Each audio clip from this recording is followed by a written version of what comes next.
Those of you joining us for the first time, my name is Ori and I'm your host. The VC Corner is mainly aimed at really demystifying the world of high-risk investments in startups, scale-ups, and alike. Today, I have the pleasure of being joined by Jens. Jens sits on the board of Coparion. Jens, if you'd like to introduce yourself to our viewers, that'd be great. Yeah, sure. Thanks for the invite, almost, and it's great to have picked the one day in summer in London. It's great. Thanks for having me. Yeah, as you said, I joined as the chairman at Coparion last year after I departed from my journey at KPMG for more than 2 decades. And at KPMG, I did run globally everything around our M&A network, so everything we bought and sold ourselves. Not our M&A advisory in the field, and all of our innovation network and our research and development and all of our alliances. And I was for a decade the global lead partner for our 360 Microsoft business at KPMG. So everything we did with them as a client and in the market. Originally, I started as the term didn't exist that time. I started as a startup founder in 1993 in Germany. And that was on the edge of, the older ones might still remember that, when it was not quite decided whether it was OS2 or Windows. Mac OS didn't exist by that time. So we're going back. We made the bet on Windows, which was great, and then built one of the first collaboration systems for auditors and tax officers. Okay. And IPO'd that. One thing with the IPO worked quite well, another one didn't work that well. That went bankrupt, but I think that's part of the game as well. It's a good learning curve. Of course. And the other part, then we joined KPMG, and together with my wife, I founded the company, and we still work together. And after that many years in a large firm with over 200,000 people on a global level, I said, okay, I want to have, before I end my career, something else. And so joined Coparion. Very, very happy to chair their board.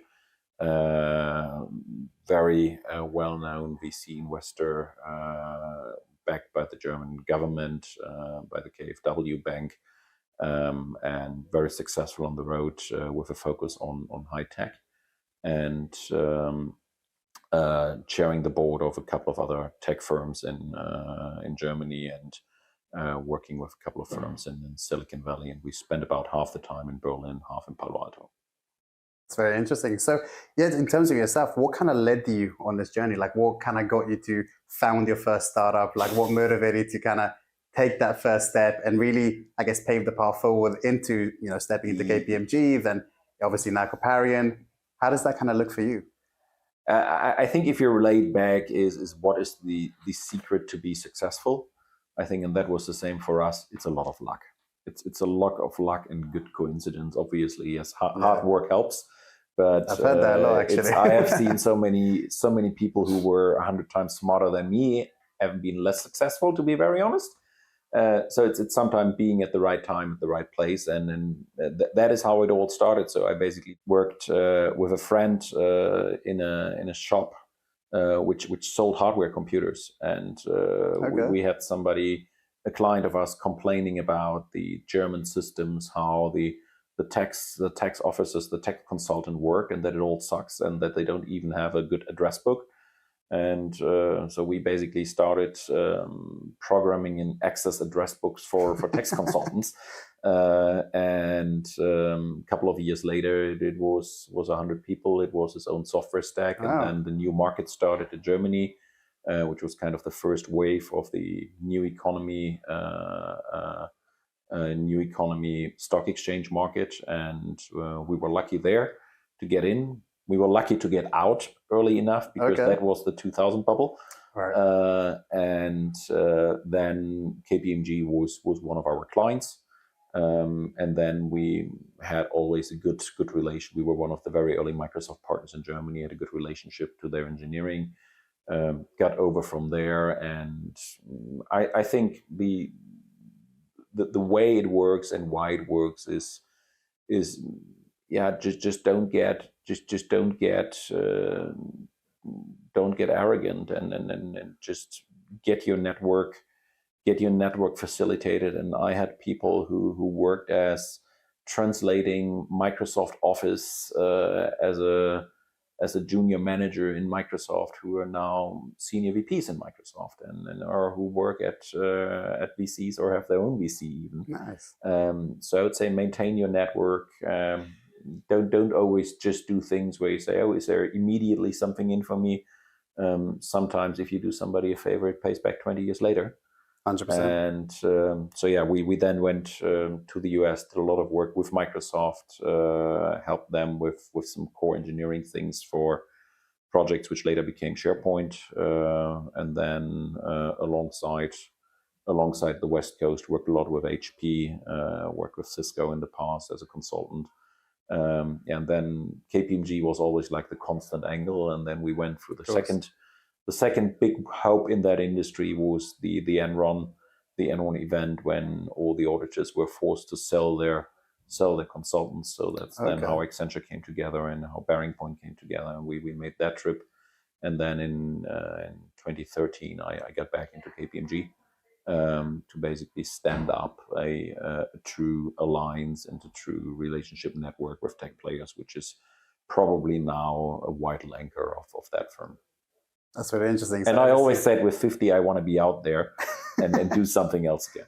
No, that's very interesting. So everything began from mentioning like a hardware store where you saw essentially something that you could really build off of.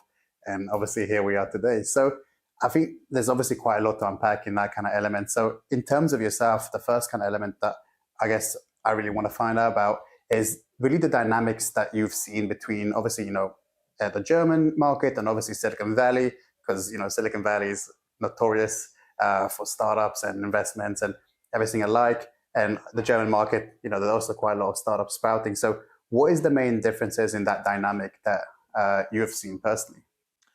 So I'm a huge fan of the European idea, and given we cross both places over 20 years now, it says something. We never migrated over to the US entirely, and then there's a reason for it. Okay.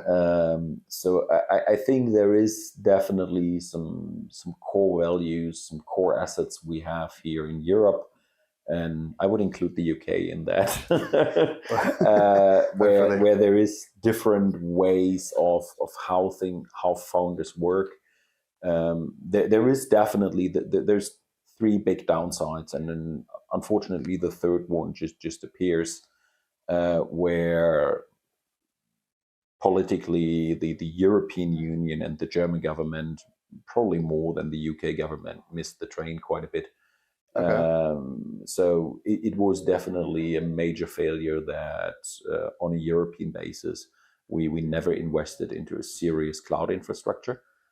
There are some areas, there are some pockets, and there are some good local events and then local clouds from telco providers, from there's a big retail provider in Germany who now builds their own cloud, which has its right to exist in its niche. But the problem we have is if you want to do something at scale, you can use AWS, you can use Microsoft, you can use GCP with Google, or you can go to the Chinese players. And I founded one that was the first global alliance which Alibaba ever did, was with KPMG, and that was at the time 5 years back, when there was quite an opening from the Chinese market that they said, okay, we want to go into the European market.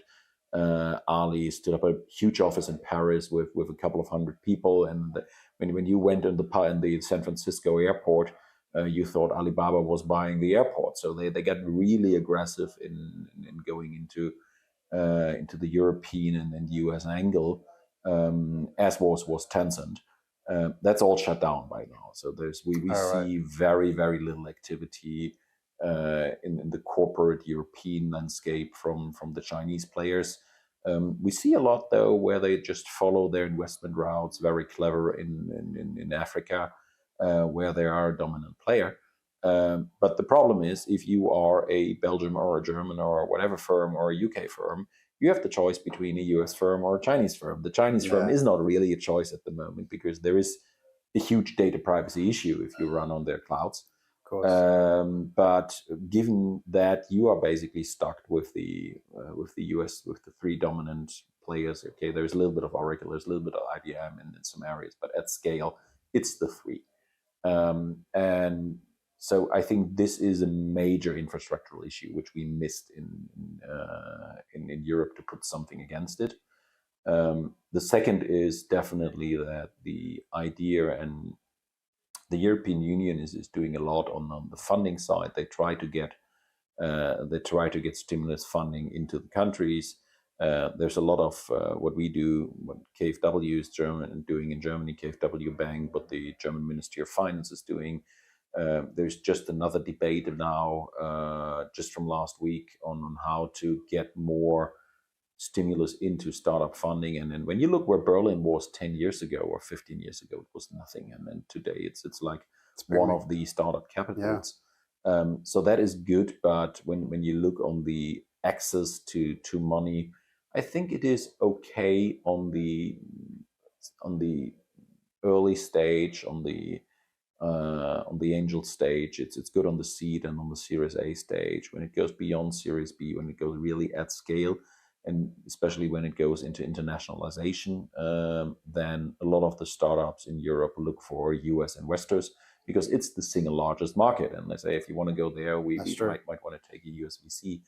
And just the sheer number of available money is just way bigger than what we have here. Plus, there is a different appetite to take risk in investments than there is with the smaller or with the typical European VCs. We have some good ones. We have some really good success stories when you see what a Salonis has done, or Signavio now with SAP. So there is great cases. There's great cases here in the UK, but I think we could do so much more. And I think we could do a little bit more progressive, not from a VC scene. There is a lot of progressive VCs and really good VCs who get their act together in a specialized niche.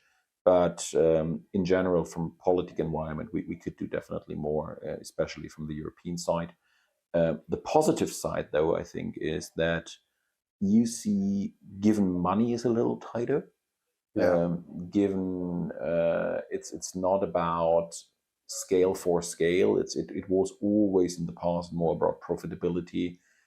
So when you looked at the business plans here, people were more, okay, what is it really? What's the outcome? And it's not like we make money in 10 years. It is tougher. For example, I'm just looking at one company, which is in the B2C area, where you just have to build an enormous footprint first, and then really have your community together, and then have it takes time until things materialize, which is easier in the B2B thing. If you have like 100 good clients in B2B, you make money if you do it right, and that's I think those cases are easier to be financed in the US, but it's getting better and better. I would say the quality here is as good as in the US. There is when you look at London, Paris, Berlin, Copenhagen, Warsaw, which is a super interesting spot at the moment. There's a lot of cool stuff coming out of Poland, Lisbon, and in Portugal. There is great companies. There's super intelligent ideas. There's good ideas, good people. The thing is, it is less, and that's the third part where we probably have the third big issue on an economic thing is as we have missed out on cloud as Europeans, I think as much we missed out on AI. Yes, we have Aleph Alpha in Germany. You have DeepMind here in the UK, which is Google now, so that's already gone. Getting bigger, yeah. But there is great AI cases, and I think really, really, really good and useful ones using AI in a consumer or business environment. And I think we have good startups coming there, great cases which are going deep into an industry, insurance, banking, manufacturing, or which are really going deep into a vertical in a company like finance or HR or something like that. That's good, but again, we missed it on the core of AI. So when you look OpenAI, it is almost it's interesting what AWS is going to do. We will see that, but at the moment it's Google and Microsoft, or Google and OpenAI. I think there is, or to be fair, I would say it's going to be three. It's Google AI, it's Google, OpenAI, and open source, and there is going to be a huge open source play in there, but there is not the core OpenAI style European AI core AI company. We just don't have that. And that was probably, again, back 4, 5, 10 years ago. If you would have told, oh, we need to invest 500 million into an AI case, that wouldn't have happened. Yeah. So I think it is now good that with this huge buzz on ChatGPT, it woke up everybody. Yeah. But I feel we are a little bit behind there. There is areas, Germany, for example, there is great cases when you talk about automation in factories, automation in manufacturing, which is like the core, you've seen quite core asset of Germany, automotive and manufacturing industry.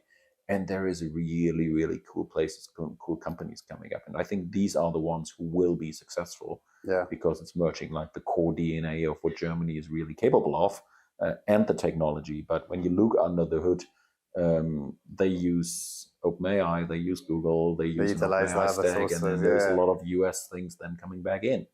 And on the core, we probably missed that a bit. So do you think, obviously you mentioned, Europe kind of missed the train. Do you think there's a route that Europe can really kind of catch up to the US? Or do you think this is a much, much kind of further down the road element for us to explore? I had a very, very high up executive from one of the big ones who said, AI is not a battle of the most intelligent engineers. It's not a battle of the best technology. It's a battle of money. It's just who can fund the most, the longest time enough money against the problem. And of course, you need super smart people, but I think they exist everywhere in the world. But it is just extremely cost intense just to create those models, run those things. So I don't think, and then maybe I'm wrong, and maybe I do wrong to people like Aleph Alpha, but I don't think we're going to see another hyperscale AI if that exists. So like another OpenAI or GCP coming up. Okay. I think we're going to see a lot of smaller models coming up. And then many of them just rely on open source, which is good. Building on the back of that works, and then build something on top of it. So we're looking at a couple of things, language models for an industry like legal, for example, highly interesting.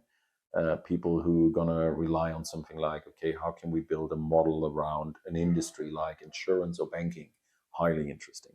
I think in that area we're gonna see dozens coming up, and it will not always be based on the large AI stacks. It might be then smaller players, but it will be more like 10 niche market players or market leaders rather than one big one. They're going to dominate essentially the market. Okay, so kind of looking at these essentially like smaller startups that are going to build off the back of these big players. When you look at a startup, yourself or with your colleagues as well, what really defines a quote unquote an investable startup for you? What are the key factors that you want to see in a startup that make you comfortable investing in it or backing the startup? I think, and then everybody talks, people are important, blah blah blah, but more than ever, it is important that it is the right team. Yeah. You can fix a product, you can fix a location, you can pivot a go-to-market, but it's hard to fix the team. And if you have a founder team which is really determined to build something, I think that is at the moment the biggest thing, because it's getting and that will stay. It's so hard to attract the right talent. It's so hard to get the right people, and there is, and I'm really thankful of that. I don't even want to call it crisis, but of this little bit back to normal we had last year on valuations, on accessibility of funds. But it kind of really, in German we say to split the Spreu from the Weizen, so to depart the good from the bad. There was a lot of bullshit funded, to be very honest. and there were a lot of teams who, I think you might have a good idea in general, but you're just not capable of building and scaling a business. And if you have the right mixture, and that is definitely intact, you need the right engineering culture, you need the right people, you need the people with the right ideas and the right vision. But on the other hand, we see a lot of startups just suffering on the sales side. If you're good in technology, that doesn't mean you're capable to sell a product. So and if you have this right mix of 2 or 3 people who are good on the engineering side, who are able to build a solid product out of it, who know their market if they are in an industry or if they are in an industry niche, who know what they're doing, who bring the right experiences, and then the people who can take it to the market, who can sell it, and who can execute on it. And at the end of the day, yes, selling today is different than selling 20 years ago. And then you can do a lot of use intelligent gizmos. The systems get better. And if you could see what you can do with a modern CRM infrastructure, what those tools can do to you, and then what it was 10, 15 years ago, that's a world. But at the end of the day, if you are not capable to tell your story to a client or to an investor, that's hard to fix after the fact. And the second one is, I think there is, and that's probably the cleanup we see at the moment, where I'm really happy about, is everything got funded. And there are ideas in where I said, how on earth can you throw money behind that? And if the product or the solution or the offering you create is not having a market need or doesn't solve a problem, what right has it to exist? Or you are so great that you say, okay, we have, it's the opposite side would be that Jobs said, if I would have asked the people what they want, we wouldn't have an iPhone today. There was no demand for a new phone at all. But I think this is one of 10,000. And if people have that vision, yes. But there were just a lot of very mediocre business cases where I said, okay, it's great, but it's just not worth to build a company around. 100%. I mean, we've seen quite a lot of companies, getting a ridiculous amount of fundings, or even small fundings for ideas that really didn't, obviously, like you mentioned, didn't bring the market value. So in your eyes, how do you think, obviously, we kind of flipped the situation on its head, in today's times, it's much harder to secure, initial funding, let alone follow-up rounds. How do you think, from an investment point of view, the current economic situation has kind of shifted in your eyes? So I think, and that is probably the same in the US as well. It got tougher, period. So doing good rounds, securing funding for startups got tougher. Money is not spent that easily anymore. Investors, private investors, have other alternatives. It was different 3 years ago, when there was basically no option to get any money in the bank. And then now, if you are able to, with relatively low risk, secure 5, 6, 7 points on interest, people think twice. But I would say, for good cases, for good companies, there is funding. Okay. And then the valuation in total, I think, normalized a bit. But if you have a real good case, you still see revenue multiples which are sometimes even over than what we had 18 months ago. So it's not like everything is down the drain, and we're just working with one firm where investors are really starting to queue and say, hey, we want to get in there because it's the right market, it's the right product, it's the right team. That's true, yeah. And then you get funding, and rightly so. But if you have a guy who's himself not really sure about his own vision, not going well in sales, and then treats and sees an investor more or less like an ATM machine, those are the ones which don't work anymore. No, of course. You get the investor got, I guess, get behind the vision as well of the company, Yeah. really kind of influence as well. And I'm guessing the founder will also lean on the investor sometimes as well to get their kind of point of view and their mentorship in this kind of areas. So I guess a question kind of to you, when you first kind of began your journey as an entrepreneur, how did you go about, potentially securing your funding? How did you approach this kind of element? Obviously, times change. Yeah. Quite drastically. So this is like history lesson. So I don't even know if it's worth to recap that, but that concept just didn't exist. Right. So when we started, that was pre-IPO of Apple.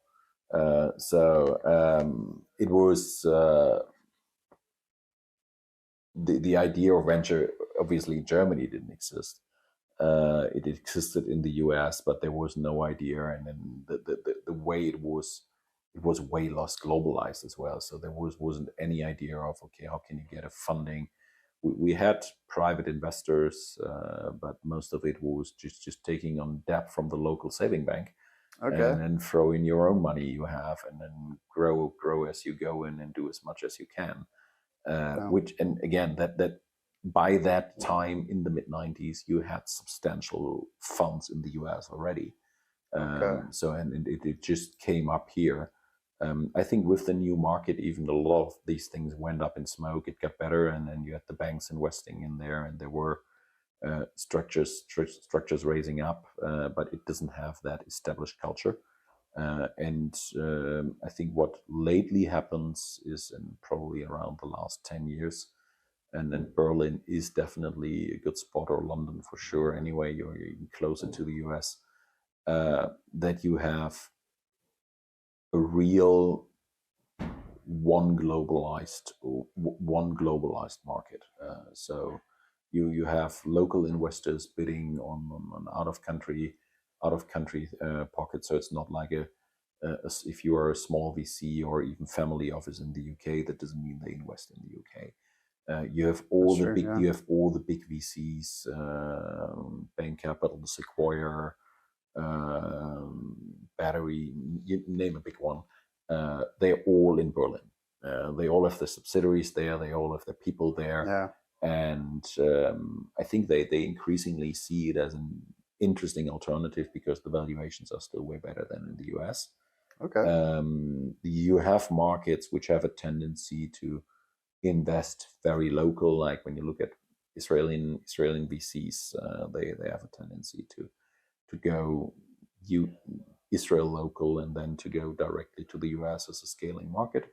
Yeah. But in total, we have French VCs being super active in Germany, and the other way around. So we know a lot of German investors who really go deep here on UK on UK companies. So I think that in the pandemic, it was probably a little bit of a go local moment for a while because people didn't know, okay, how does it work? What is going to come? But I think as of now, there is definitely an update on that people behave. So, okay, let's go for the best investments, regardless where the company sits.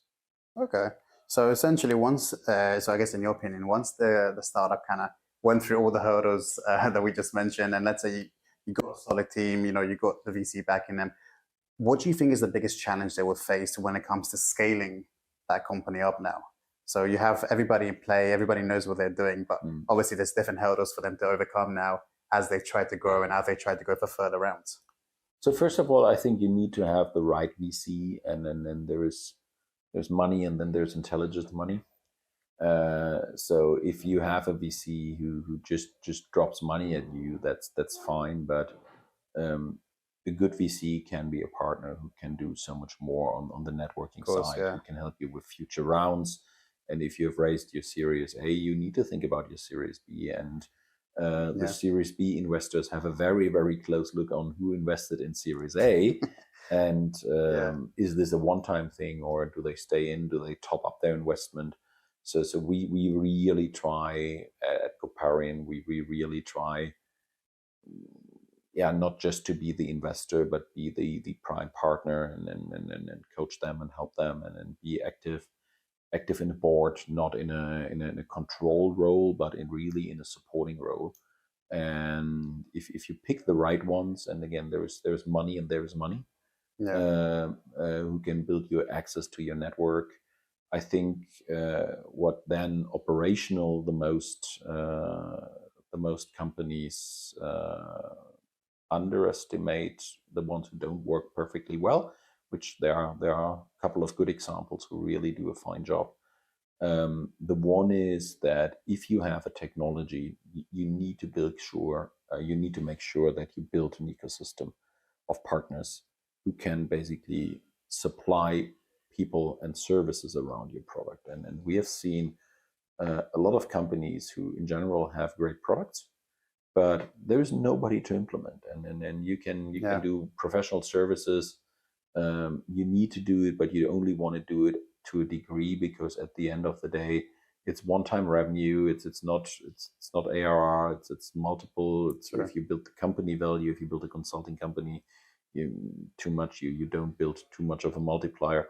But I think there is people who underestimate how long it takes and how much effort you have to put into building a good partner ecosystem. And I don't mean reselling partners. It's not about partners who have to, and it's great if you get that done, if you get a channel built to resell your product, that's great. And that is definitely worth a lot. But on the other side, build a partner ecosystem that there are services available around your product. And you see very big companies who suffer with that. When you see Workday in the US, super successful,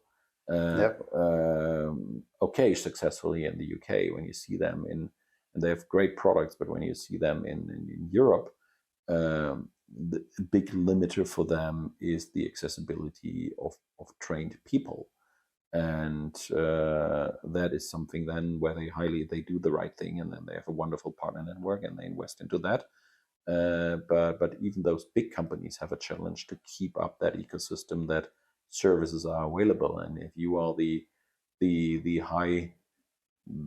high-end AI company in manufacturing automation, but nobody's able to implement your product, that's then tough. you're not going to be successful. And the other thing is, then if you keep that example, you need to play with the ecosystem if it's established. So if you go into a German finance department, if that is your core buy center, you want to have an idea how you play with SAP. In the US, you might want to have an idea how you want to play with Oracle or others. So, or if you're on the manufacturing floor, you want to have an idea how your product plays with Siemens or with Honeywell or others. And I think also you should have an idea of having a really strategic approach. Is what is the right hyperscaler for you to work with? So are you a Google shop? Are you a Microsoft shop? Are you an AWS shop? And I think many of the startups, they go either where they got their first credits and get into a startup program and they get some cloud credits and then just ended up on GCP or Azure or whatever, or AWS, or they make the infrastructure decision just a pure technical decision and say, oh, well, this is a great cloud to work with, and my system engineer or my cloud operator did AWS before, Azure before, or whatever before, and then he's going to do that again. But it might not be the right partner for your market. And if you have a product which entirely focuses on the retail market, for example, you might want to think twice whether AWS is your right partner or not. So thinking a little bit, because these hyperscalers are getting more and more into the clients as well, and they establish a really, really political, influential base at their clients, and they are more than just providing you cloud services. And I think that is underestimated. And once you have made that decision, it's tough to switch afterwards. Yeah, of course. And I'm guessing that's where you mentioned like the VC would come in terms of their mentorship and that kind of element, help influence the decisions the founders make. Because open doors with those hyperscalers so that you don't have to knock in the country sometimes. So that is definitely things where we from the Coparian side put a lot of effort into. No, I think that's great. So once these elements are established, and you have kind of a game plan, if you will, kind of going forward, what are the key triggers that you look for, particularly to really start, scaling that startup? What elements do you want to see from the startup, or what kind of results do you want to see to be like, okay, we're good to really push forward for the next round, or we're good to scale up the teams or work along that kind of front? So the one thing is again back to solve the right problem. So is your value proposition in the market the right one? And is your value proposition in the market the right one long term? So when you look, if we invest on a Series A, there's going to be a Series B, and then there's going to be sometime whenever an IPO or an exit or whatever. So you want to make sure that your value proposition or the client problem survives for a while. And there is what might be a great idea today. You want to be sure that you just not get substituted by an Office 365 update from Microsoft or by the next Google feature or whatever it is. So that you really solve an issue which is resilient enough to sustain. That's number one. Number two is definitely get your direct, and that includes all the discussion we just had about partners. Get your direct and your channel go-to-market right. So have the right salespeople in place, and have very often in the startups, and there's nothing against it, the founder is the best salesman. Okay, that's fine. That's okay. And then he should be the best salesman, and he should stand for his product, and he should be able to explain the product better than anybody else. The problem is it's not scaling.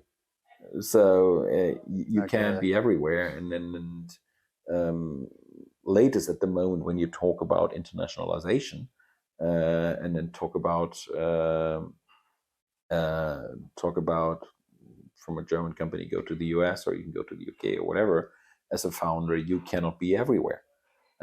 So get that sales and go to market, including the channel, get that rightly set up, and get that set up that it is scaling and that it sustains. So that we see a lot of startups who have a very, very good technical focus, and who can kind of see sales or we do a little bit of LinkedIn lead generation or whatever, and then we sometimes even people say, we outsource sales and then take an agency doing that or whatever.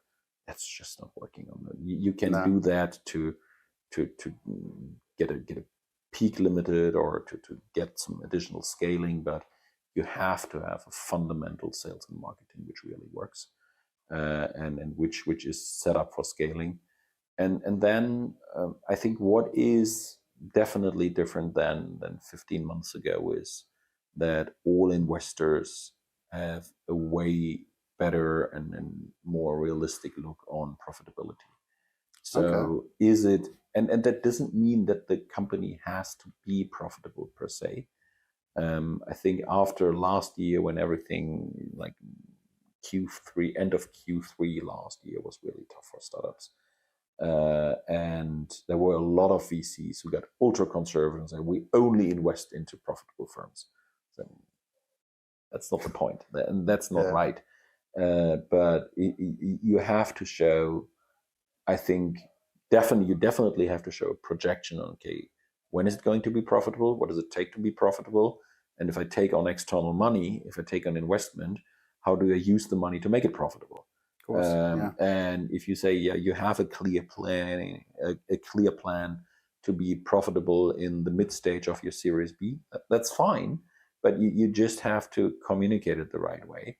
Or what we see a lot is that you have investors who say, we at least want to have a projection that if we really get into another tough economy time, that there is a plan B for the firm to turn it into profitability, or to turn it at least into a black zero, not losing money.